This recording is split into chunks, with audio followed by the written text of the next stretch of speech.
lagyan ng konting bilis para matuyo na. Ano na ba yan?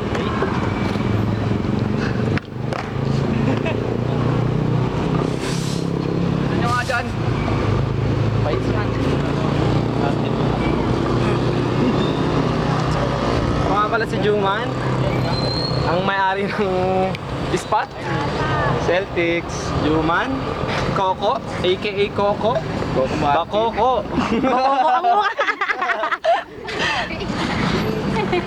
Panlagyan. Nangyari man. Ay, Walang pa ng gulong. maandar na yung gulong, oh. Oh! KO! For the win. At nang umepekto na naman ang pagka-negosyante ni Kuya Ish. Siyempre. Check yan.